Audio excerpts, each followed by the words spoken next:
Praise the Lord. இந்த வாரம் நம்ம மேத்யூ 8 பார்க்க போகிறோம். 8வது அதிகாரம். ஜெபிக்கலாம். நன்றி ஆண்டவரே, தேங்க்யூ ஃபாதர். அப்பா பிதாவே, இந்த நேரத்திற்காக நன்றி ஆண்டவரே. காலில் இருக்கிறவங்களும் இங்கே இருக்கிறவங்களும் வீடியோ பார்த்து கொள்கிற ஒவ்வொருத்தரும் கரத்தில் ஒப்பு கொடுக்குற ஆண்டவர். அப்பா எல்லா டெஃப் ஸ்பிரிட்டை அப்புறப்படுத்துகிற இயேசுவின் நாமத்தினால ஆண்டவரே, நாங்கள் இது கற்றுக்கொள்ளும் போது ஈஸியாக சிம்பிளாக ப்ராக்டிக்கலாக நாங்கள் கற்றுக்கொள்ளும்படிக்கு எங்களுக்கு நீங்கள் வெளிப்படுத்துகிறீங்க. நன்றி ஆண்டவர். நீங்கள் கற்றுக்கொடுங்க, நாங்கள் கற்றுக்கொள்கிறோம். இயேசுவின் நாமத்தில் ஜெபிக்கிறேன் பிதாவே. ஆமீன் ஆமீன் ஆமீன். Price Lord. ஸோ இப்போ நம்ம 8வது அதிகாரம் நம்ம 5, 6, 7 பார்த்தோம். Sermon on the mount. இப்போ ஆண்டவர் இயேசு கிறிஸ்து அந்த மலை பிரசங்கத்தை முடித்து அவர் கீழே வராரு. அப்படி வரும்போது நம்ம பார்க்குறோம் 3வது வசனத்திலிருந்து 8வது வசனம் வரைக்கும். 2வது வசனம் படிங்க. 2வது வசனம். அப்பொழுது குஷ்டரோகி ஒருவன் வந்து அவரை பணிந்து, ஆண்டவரே, உமக்கு சித்தமானால் என்னை சுத்தமாக்க உம்மால் ஆகும் என்றார். இயேசு தமது கையை நீட்டி அவனை தொட்டு, எனக்கு சித்தம் உண்டு, சுத்தமாகு என்றார். உடனே குஷ்டரோகம் நீங்கி அவன் சுத்தமானான். இப்போ அவர் மலை பிரசங்கத்தை முடித்து கீழே வரும்போது ஒரு லெப்பர் அந்த குஷ்டரோகி அவர்கிட்ட இயேசுக்கிட்ட, இப்போ இயேசு பேசியிருக்கிறதெல்லாம் கேட்டிருப்பாரு அவரும். அப்போ அவர் கேட்குறாரு, உமக்கு சித்தமானா என்னை சுத்த ஆக்குங்க ஆண்டவரே அப்படின்னு. அப்போ இயேசு உடனே அதுக்கு என்ன ரெஸ்பாண்ட் கொடுக்குறாருன்னா, ஐ ஆம் வில்லிங், எனக்கு சித்தம் உண்டு, நீ சுத்தமாகு. இப்போ பாருங்க, குஷ்டரோகம்லாம் யாருமே கிட்ட கூட வரமாட்டாங்க. அப்போது இயேசுக்கிட்ட இவர் என்னை தொழுவாரா, நல்லா நல்லா பண்ணுவாரா, இவர் என்னை குணமாக்குவாராங்க ஒரு டவுட் இருந்திருக்கலாம். ஆனாலும் அவர் அவருடைய பிரசங்கத்தை கேட்டிருக்கலாம். அதனால இவர்கிட்ட போனால் நமக்கு ஒரு விடுதலை கிடைக்கும்னு நினச்சிருக்கலாம். அதனால அவர் முதல் கேட்குற, உமக்கு சித்தமானா என்னை சுத்தமாக்குங்க அப்படின்னு சொல்லிட்டு. ஆனால் நம்மளுடைய இதயத்தின் விருப்பம், அதாவது ஹார்ட்ஸ் டிசையர் ஆண்டவருக்கு சித்தமாக இருந்தால் அந்த சித்தத்தில் அவருக்கு எப்பவுமே விருப்பம் உண்டு. இப்போ இவருக்கு அவர் ஒரு ப்ராஃபிட்டாக தான் தெரியும். அவர் தேவன் அப்படின்னு நமக்கு தெரிந்த அளவுக்கு அவங்களுக்கு தெரிஞ்சுக்க வாய்ப்பு இல்லை. ஏன்னா அவங்களுக்கு மெஸ்ஸாயாவா இல்லை, ஒரு ப்ராஃபிட்டாக தெரியும். அப்போ இவங்க நம்ம அவர் கை வச்சா நல்லா ஆயிடும்னு தெரிஞ்சதுனால தான் வராங்க. ஆனால் குஷ்டரோகமாக இருக்கிறவங்க மேலே கை வைக்குவாங்களாங்கிறது ஒரு கேள்விக்குறியாக இருந்திருக்கலாம். அதனால உங்களுக்கு சித்தமானா என்னை சுத்தமாக்குங்கன்னு. அப்போது நம்ம எப்படி இருக்கணும்னா, நமக்கு இதயத்தின் விருப்பம் தேவன், அதாவது தேவனுடைய சித்தம் போல இருந்ததுன்னா, நம்ம ஹார்ட்ஸ் டிசையர் அவருடைய வில், காட்ஸ் வில்லாக இருந்ததுன்னா அவர்கிட்ட நம்ம ஆண்டவர் உங்களுக்கு சித்தமானா எனக்கு செய்யணும். நமக்கு அந்த டவுட்டே இருக்கக்கூடாது. இப்போது ஆண்டவருக்காக ஊழியம் செய்கிறதுங்கிறது தேவனுடைய சித்தமாக தான் இருக்க முடியும். அது ஆண்டோட சித்தம் இல்லாமல் இருக்க முடியாது. அப்போ நான் போய் ஆண்டவரே, நான் ஊழியம் செய்யிட்டா நீங்கள் எனக்கு அதுக்கு ஒரு சைன் கொடுக்குறீங்களா, நான் ஊழியம் செய்யணுன்ட்டு ஒரு சைன் கொடுக்குறீங்களான்னா அப்போ நம்ம டவுட் படுறோம். எந்த ஒரு காரியத்துலையும் சரி நம்ம ஆசீர்வாதமாக இருக்கணும்னு தான் தேவன் நினைக்கிறார்.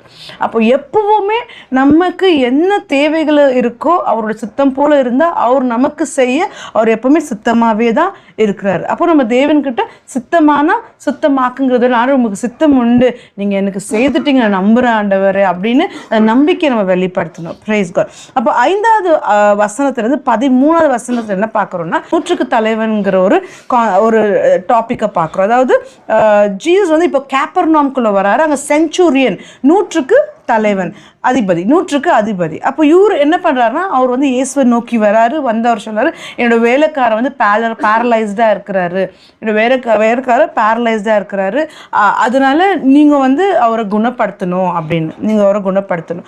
அப்போது இயேசு சொல்கிறார், சரி நான் வரேன் அப்படின்னு, நான் குணமாக்குறேன்.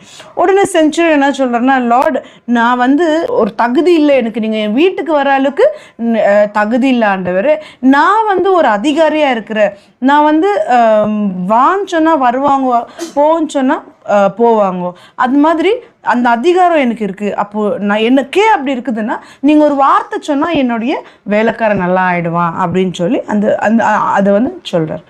அப்போது ஆண்டவர் ரொம்ப உயர்ந்து போகிறாரு, ரொம்ப சர்ப்ரைஸ் ஆகிறார். இஸ்ராயலில் இந்த மாதிரி ஒரு ஃபேத் நான் பார்த்ததே இல்லை அப்படின்னு சொல்லுவார். ஏன் சென்ச்சுரியனுக்கு இந்த மாதிரியான ஒரு ஃபேத் வந்துச்சு அப்படின்னா, அவருக்கு அதிகாரம் என்னன்னு அவருக்கு தெரிஞ்சிருந்தது. ஏன்னா இப்போ பாருங்களேன், இப்போ சென்ச்சுரியன் அந்த நூற்றுக்கு தலைவன் அவர் பேசும்போது அவருடைய வாயிலிருந்து வர வார்த்தைக்கு ஒரு 100க்கு அதிபதி 100க்கு அதிபதிங்கிறதுனால அந்த ஜனங்க வந்து பயப்படல.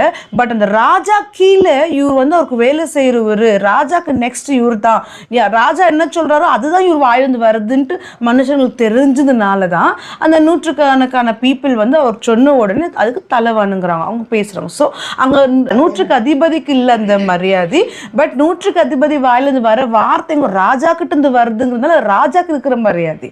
அதே மாதிரி அந்த அதிகாரத்தை அவர் புரிந்து இருக்கிறதுனால தான் இயேசு சொல்றாரு. ஏன்னா இயேசு வாயிலிருந்து வர வார்த்தை பிதாவிடத்தில் இருந்தது, தேவனுடைய வார்த்தைன்னு அவருக்கு தெரிஞ்சிருந்துச்சு. அதனால தான் நீங்கள் ஒரு வார்த்தை சொன்னா அந்த வார்த்தையோட வல்லமை அவர் புரிஞ்சிருக்கிறாரு. ஏன்னா அந்த வார்த்தை பிதா கிட்ட இருந்து வருது, அந்த வார்த்தை சொன்னாலே கண்டிப்பாக அவர் குணமாயிடுவார்னு அவர் நம்பினார். அதனால அப்போதான் இயேசு வந்து he was marveled, அவர் வந்து அப்படி வியர்ந்து போனார், எப்படி ஒரு நம்பிக்கை. ஸோ அப்போ அங்கே இயேசு என்ன பதில் கொடுக்குறாருன்னா, as you have believed, நீ நம்பினதுனால, நீ விசுவாசிச்சதுனால, so let it be done, அது அப்படியே ஆகட்டும் அப்படின்னு சொல்லி உன்னோட சர்வெண்ட்டு குணம் ஆயிட்டாரு. அது அவரோட சர்வெண்ட் வந்து அதே அவரில் அதே மணி நேரத்தில் குணமாகிடுறாரு. அப்போ வந்து தேவன் இயேசு நம்மகிட்ட என்ன பார்க்குறாரு, நம்ம எந்த அளவுக்கு நம்ம விசுவாசிக்கிறோம், ஒரு வார்த்தையை நம்ம எந்த அளவுக்கு விசுவாசிக்கிறோம். ஏன்னா அவர் வந்து இங்கே குணமாக்கல, அவரோட விசுவாசத்தை பார்த்து தான் அவர் வார்த்தை கொடுத்தாரு. நம்மளோட விசுவாசம் எந்த அளவுக்கு இருக்குதுன்னா, ஏன்னா நம்ம நிறைய இடத்துல பார்க்குறோம் பைபிளில் அவர் வந்து நிறைய பேர் விசுவாசிக்காததுனால அங்கே வந்து அவர் எந்த அற்புதமும் சேருது இல்லையா. அதனால நம்ம விசுவாசித்தால் அதற்கான பலனை காண்போம். Price God. நெக்ஸ்ட் வந்து 21 22 வசனம், 21 22. சீஷர்களில் வேறொருவன் அவரை நோக்கி, ஆண்டவரே, முன்பு நான் போய் என் தகப்பனை அடக்கம் பண்ண எனக்கு உத்தரவு கொடுக்க வேண்டும் என்றான். அதற்கு இயேசு, மரித்தோர் தங்கள் மரித்தோரை அடக்கம் பண்ணட்டும், நீ என்னை பின்பற்றி வா என்றார். ஓகே, அப்போ என்ன அர்த்தம்? இப்போ வந்து ஒரு சீஷர் என்ன சொல்கிறாருன்னா, ஒரு டிசைபிள் என்ன சொல்கிறாருன்னா, என் அப்பா வந்து இறந்துருக்காரு, நான் அவரை போய் நான் வந்து அடக்கம் பண்ணிவிட்டு நான் வரேன், உங்களை வந்து ஃபாலோ பண்ணுறேன். அப்போது இயேசு என்ன சொல்கிறாருன்னா, லெட் த டெட் பரி, செத்தவன் அடக்கம் பண்ணட்டும், நீ என் பின்னாடி வா. அப்போ என்ன அர்த்தம்? செத்தவன் எப்படி செத்தவன் அடக்கம் பண்ண முடியும்? அதுக்கு என்ன அர்த்தம்? செத்தவனா அவனோட ஆத்மா ஆவி செத்து இருக்குது, அந்த ஆத்மாவில் செத்து போனவன் அடக்கம் பண்ணட்டும், நீ என் பின்னாடி வா. இன்னைக்கு நம்ம வந்து ரிலேஷன்ஷிப், ஃபேமிலி எல்லாமே முக்கியம், ஆனால் அதுதான் ப்ரையாரிட்டியாக வைத்து தேவனுக்கு செய்கிற ஊழியங்களை நம்ம தள்ளி வைக்கிறோம், தேவனுக்கு கொடுக்குற நேரத்தை நம்ம ஒதுக்கி மற்ற காரியங்களுக்கு கொடுக்குறோம். அப்போ தேவன் சொல்கிற என்ன மாதிரியான காரியமாக இருந்தாலும் ப்ரையாரிட்டைஸ் பண்ண கற்றுக்கணும். நம்ம தேவனை முன்பதாக வைத்து அவரோட வேலைகளை, அவர் கொடுக்குற நேரத்தை முன்பதாக வைக்கணும். அப்போ தான் நம்ம வந்து மாம்சத்தை அந்த சரீரத்தை அதாவது இந்த உலகத்திற்கு பாவத்திற்கு மறித்து நம்ம ஆவியில் வாழ்றோன்னு அர்த்தம் இல்லை. இன்னைக்கு ஒரு வேளை நான் என்னதான் தேவன் கோவிலுக்கு கரெக்டாக போயிட்டு எவ்வளோதான் தேவன்னு சொன்னாலும், இயேசுவின் தேவன்னு சொன்னாலும், எனக்கு தேவனை விட மற்ற காரியங்கள், தேவனை விட எனக்கு டிவி தான் அவ்வளோ நேரம் பார்க்க முடியுது, தேவனுக்கு கொடுக்குற நேரத்தை விட நான் வீடியோ கேம்ஸ் ஆகிற, தேவனுக்கு கொடுக்குற நேரத்தை விட ஃப்ரெண்ட்ஸுங்க கூட, அதை விட குடும்பத்திற்கு கூட, இந்த மாதிரி தேவனை விட இயேசு கொடுக்குற நேரத்தை விட நான் எதை அதிகமாக கொடுத்தாலும் அது விக்கிரக ஆராதனைன்னு சொல்லப்படுது. அவங்க போல இல்லாம சரீரத்தை இந்த உலகத்திற்கும் தேவையில்லாத காரியத்துக்கும் மறித்து நம்ம ஆவியில் தேவனோட கனெக்ட் ஆகணும்னு இயேசு இங்கே நமக்கு சொல்லி கொடுக்குறாரு. அடுத்து வந்து wind and waves obey Jesus, அதாவது காற்றும் அந்த கடலும் தேவனுக்கு வார்த்தைக்கு அமைதியாகிறத நம்ம பார்க்குறோம். மேத்யூ 8:24 26 வரைக்கும் பார்க்குறோம். 38 39. கப்பலின் பின்னணையத்தில் அவர் தலைமை வைத்து நித்திரையாயிருந்தார். அவர்கள் அவரை எழுப்பி,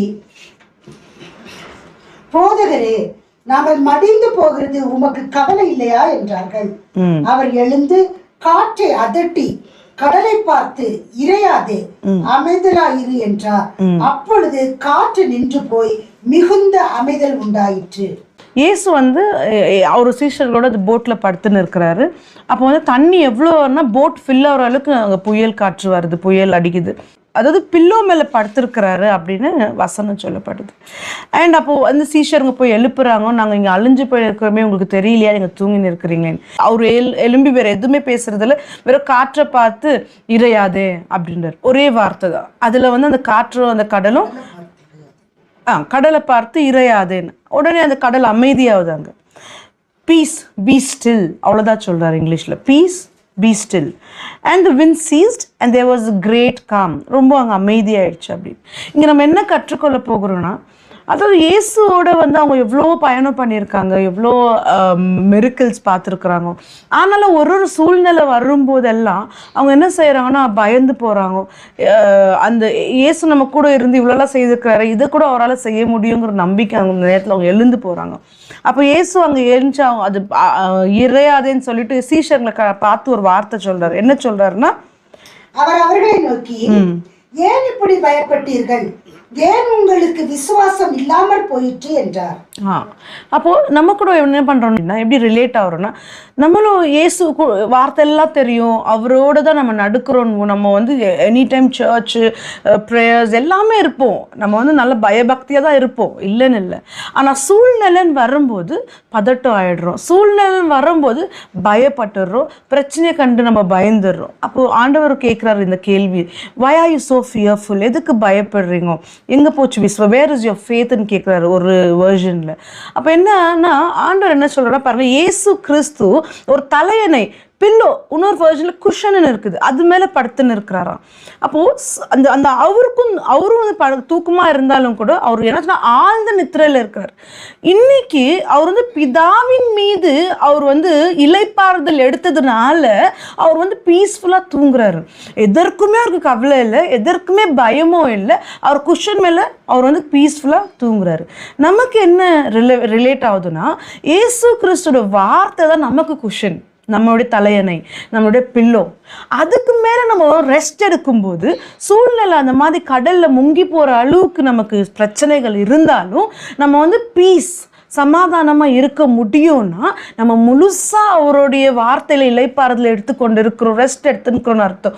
இல்லைன்னா நம்ம இன்னுமே அந்த சீஷர்கள் போல் இன்னுமே நம்ம டவுட்டில் இருக்கிறோம், இன்னும் அவ்விசுவாசத்தில் இருக்கிறோம். நம்ம மேத்யூ 17:21 இருக்குது, உங்களுடைய அவ்விசுவாசத்தினால தான் உங்களால் பேய் ஓட்ட முடியல அப்படின்னு சொல்கிறாரு. ஸோ இந்த அவ்விசுவாசம் ஜெபத்தினாலும் உபவாசத்தினாலும் தான் போகும் அப்படின்றாரு. அப்போ நம்மளோட பாடி, நம்ம நேற்று ஃபாஸ்டிங் பற்றி படிக்கும்போது நான் இதை சொன்னேன், நம்மளுடைய பாடி வந்து அந்த மாதிரி முழுசாக ஆண்டவரை நம்பணும்னா அதற்காக தான் நம்ம ஃபாஸ்டிங் பண்ணி நம்மளுடைய சரீரத்தை வந்து காடுக்கு ஒபீடியன்ஸாக, இயேசுக்கு ஒபீடியன்ஸாக கொண்டு வரணும். இப்போ இந்த ரெஸ்ட்னா என்ன, அப்போது என்ன மாதிரி வேர்ஸ்ட் சுச்சுவேஷன்லையோ நான் பயப்பட மாட்டேன், எனக்கு பிரச்சனை எனக்கு எவ்வளோ சுற்றியதோ அது எந்த பிரச்சனை இல்லாத மாதிரி நம்மளால் சமாதானமாக இருக்க. எப்படி இருக்க முடியும் சமாதானம்? நிறைய பேரோட கேள்வி, எப்படி வரி பண்ணாமல் இருக்க முடியும், பிரச்சனை வரும்போது எப்படி வேதனைப்படாமல் இருக்க முடியும், எப்படி கவலைப்படாமல் இருக்க முடியும்? ஆனால் நமக்கு அப்படி இருக்க முடியாதுன்னா இயேசு நமக்கு சொல்லவே மாட்டார்.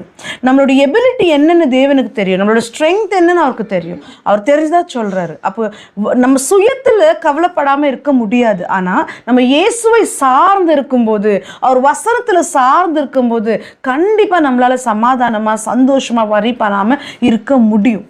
ஏன்னா தேவனுடைய அன்பு ரொம்ப அமேசிங். அவருடைய அன்பில் நம்ம வந்து ரெஸ்ட் எடுக்கிறதுங்கிறது, அதாவது நம்ம நிறைய வருஷம் இந்த எக்ஸாம்பிள்ஸ் கேட்டிருக்கோம். ஒரு குழந்தை ஒரு தன்னுடைய அப்பா கிட்ட குதிக்குதுன்னா அதோட தன்னுடைய சுய ஃபெய்த், நான் வந்து கரெக்டாக குதிச்சிருவேன் அப்படின்ட்டு இல்லை, நான் ரொம்ப தைரியம் அப்படி இல்லை, என் அப்பா என்னை பிடிச்சிப்பாரு, அந்த ஒரு ரெஸ்ட், அந்த அப்பா மேலே அதுக்கு அந்த இளைப்பாறுதல், ரெஸ்ட்டுக்கான எக்ஸாம்பிள்.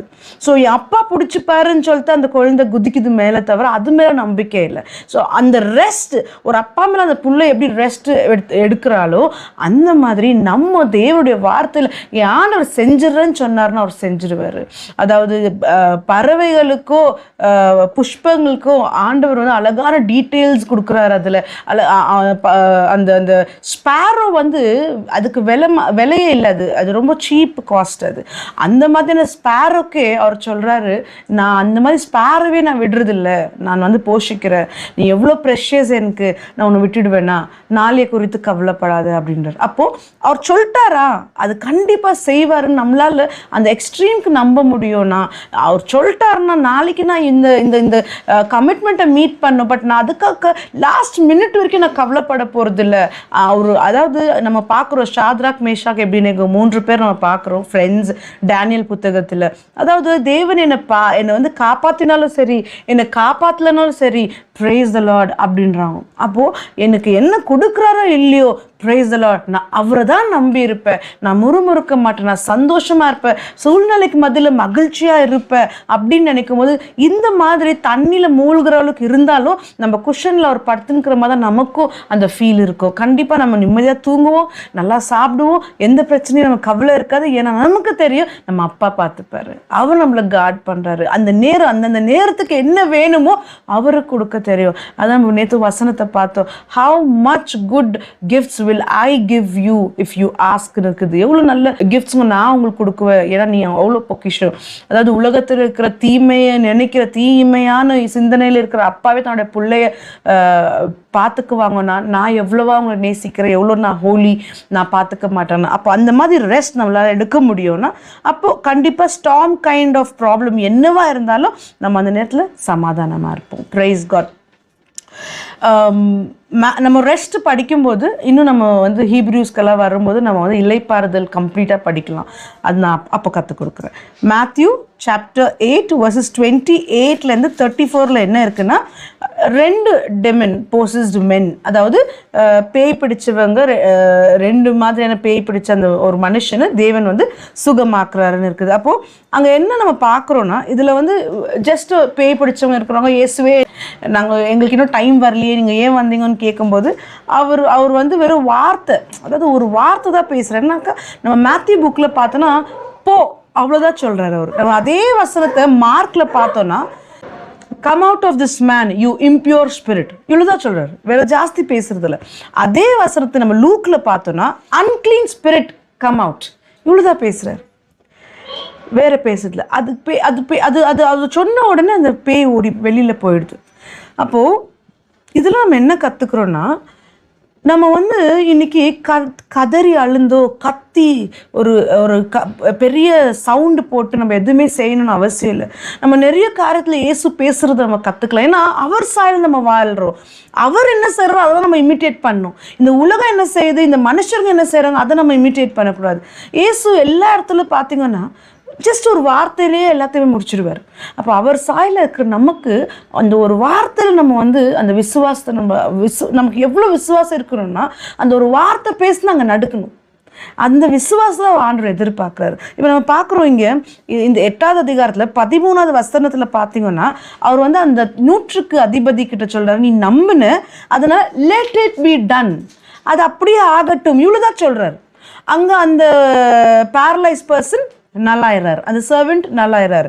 அதே 16வது வசனத்தில் பார்க்குறோம், அவர் வந்து he cast out the spirit with a word இருக்குது. நீங்க படிக்கலாம் 16வது வசனம்.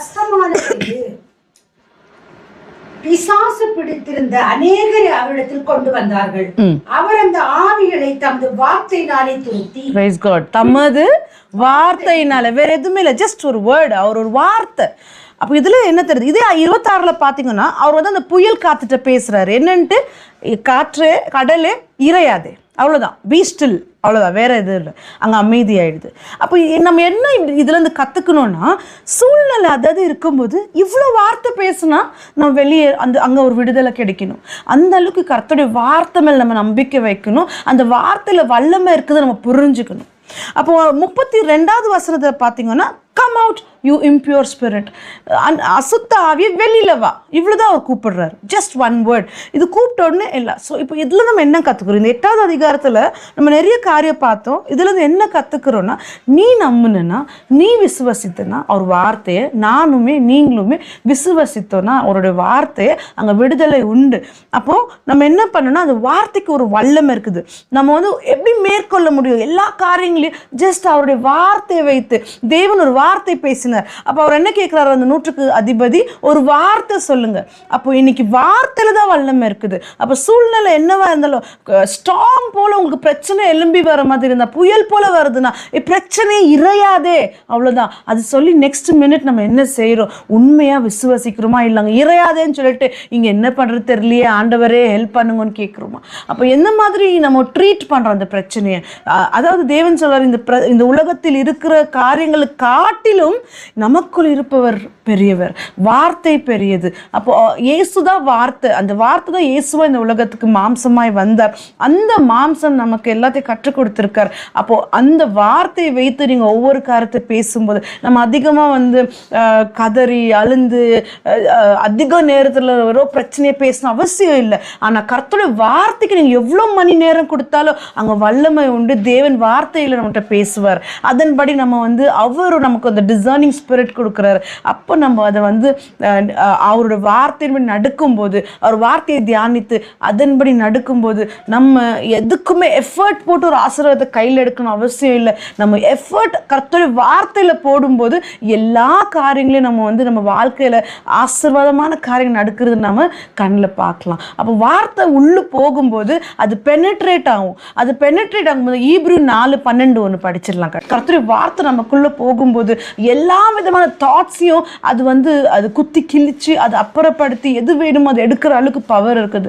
அந்த வார்த்தையை தான் நம்ம படிச்சு படிச்சு படிச்சு அது நமக்குள்ள குத்தி கிழிச்சு நம்ம சிந்தனைகளை கெட்டது நல்லதுன்னு பிரிக்கிற அளவுக்கு அது செய்யற வரைக்கும் விடாமுயற்சியா படிக்கும்போது நமக்குள்ள தேவன் வைத்திருக்கிற அந்த ஆசீர்வாதம், ஆவியில வைத்திருக்கிற ஆசீர்வாதம் வெளிப்படுறதை நம்ம காண்போம். இந்த வசனம் படிக்கலாம். தேவனுடைய வார்த்தையானது ஜீவனும் வல்லமையும் உள்ளதாயும் இருபுறமும் கருக்குள்ள எந்த பட்டயத்திலும் கருக்கானதாயும் ஆத்துமாவையும் ஆவியையும் கணுக்களையும் ஊனையும் பிரிக்கத்தக்கதாக உருவ குத்துகிறதாயும் இருதயத்தின் நினைவுகளையும் யோசனைகளையும் வகையறுக்கதாயும் இருக்கிறது. இருதயத்தின் நினைவுகளையும் யோசனை, இப்ப நமக்கு ஒரு கெட்ட சிந்தனையா இருக்கலாம், இல்ல பிரச்சனையை சிந்தித்து இருக்கலாம். அப்போ என்ன சொல்லுங்க, அந்த மாதிரி யோசனைகளை கூட அந்த வார்த்தையால நம்மள அதனால மேற்கொண்டு ஆண்டவருடைய வார்த்தையை மட்டும் தியானிச்சு நம்மளால சமாதானமா இருக்கக்கூடிய அளவுக்கு அது நமக்கு ஆப்ரேஷன் பண்ணி உள்ளோம், குத்தி கிழிச்சு நமக்கு ஆப்ரேட் பண்ணுது. அந்த அளவுக்கு பவர் வார்த்தையில் இருக்குது. அதனால இன்றைக்கு நம்ம கற்றுக்கொள்வது என்னன்னா, இந்த வசனத்துல அவருடைய வார்த்தைக்கு வல்லமை உண்டு. வாழ்வோ சாவோ நாவின் அதிகாரத்துல உண்டு. நம்ம என்ன பேசுறோமோ அதுதான் நடக்கும். அதனால அந்த வல்லமையான வார்த்தைகளை நம்ம தியானித்து அதன்படி நடந்து நம்ம தெய்வீக சமாதானத்தை நமக்குள்ள இருக்கிறத நம்ம வெளியே காணலாம். பிரைஸ் காட், ஹalleluya. இந்த session Monday, Wednesday and Friday நடக்குது. அண்ட் இதுக்கான லிங்க் நீங்க டைரக்டா ஜாயின் பண்ணணும். இதுக்கான லிங்க் டிஸ்கிரிப்ஷன்ல இருக்கு, நீங்க எடுத்துக்கலாம். இதுக்கு ப்ரீவியஸான எல்லா லிங்க்ஸும் செஷனோட லிங்க்ஸும் கீழே டிஸ்கிரிப்ஷன்ல இருக்குது. நீங்க பார்க்கலாம், ஜெபிக்கலாம். நன்றி ஆண்டவரே. அப்பா பிதாவே, இதை நீங்க கற்றுக் கொடுத்தீங்க, வார்த்தைக்கு வல்லமை உண்டுன்னு கற்றுக் கொடுத்தீங்க. அதற்காக நன்றி ஆண்டவரே. நாங்க எக்ஸாமின் பண்ணும்படிக்கு இன்னைக்கு நம்ம என்ன சிந்தித்து கொண்டிருக்கிறோம், உண்மையா விசுவாசமா நம்பிக்கையா அவ்விசுவாசத்துல இல்லாம பயத்தில் இல்லாம நீங்க பயத்தினாவே கொடாமல் தைரியத்தினாவே கொடுத்திருக்கிறீங்க. இன்னைக்கு பிரச்சனையை கண்டு நாங்க பயந்து போகாம வார்த்தையினால அந்த வல்லமையினால நம்ம மேற்கொள்ள முயற்சிக்கிறோமான்னு எங்களை எக்ஸாமின் பண்ணி உதவி செய்யுங்க. அப்படி இல்லைனாலும் கர்த்தரே உங்களுடைய வார்த்தையை நாங்கள் தியானித்து அதன்படி நடக்க உதவி செய்யுங்க. பார்த்து கொண்டிருக்க ஒவ்வொருத்தருமே வீடியோ காலில் இருக்கிறவங்கள நீங்க பாதுகாத்து வழி நடத்துகிற கிருபைக்காக நன்றி. இயேசு நாமத்தில் ஜெபிக்கிறேன் பிதாவே. ஆமேன், ஆமேன், ஆமேன். Praise the Lord. தேங்க்யூ.